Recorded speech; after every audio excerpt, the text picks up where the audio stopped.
Ngozi Okonjo-Iweala has estimated that Nigeria lost between 300 to 500 billion naira during the 5 days of strike last week against the removal of petroleum subsidy. Though economic analysts put their own figure at 720 billion naira for the 5 days, Dr. Okonjo-Iweala noted that it was business as usual in most parts of the southeast and south-south region of the country, which lessened the effect of the losses. Of the GDP per day, we would get an estimate of about 500 billion naira. But we want to say quickly that we have to realize that a large parts of the country were working, work continued and people went about their business in most of the southeast and south-south.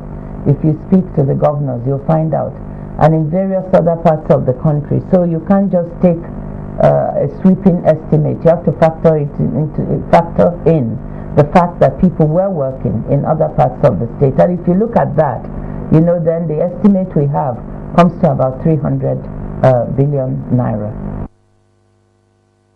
Meanwhile, the Petroleum Products Pricing Regulatory Agency, the PPPRA, has given an assurance that Nigerians will not be taken advantage of in any form and would ensure that marketers revert to the new price of fuel.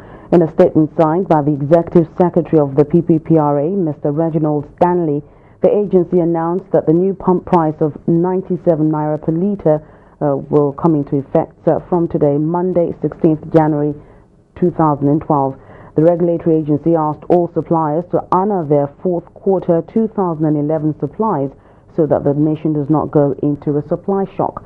It stated that machinery has been put in place to ensure that products supplied are fully accounted for and an appropriate subsidy worked out for such deliveries.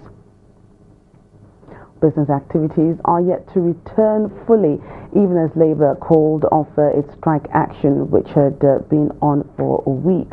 A visit to major commercial districts here in Lagos earlier today showed that many offices, including the banks in the commercial area, are still yet to open, while the small business owners who usually trade daily are yet to return.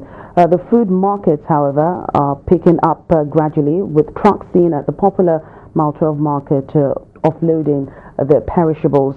At the Nigerian Stock Exchange observed skeletal trading mostly via remote access. Analysts believe Nigeria may have lost up to 720 billion naira as a result of the strike action for 5 days last week, but the government has put it at between 300 to 500 billion naira.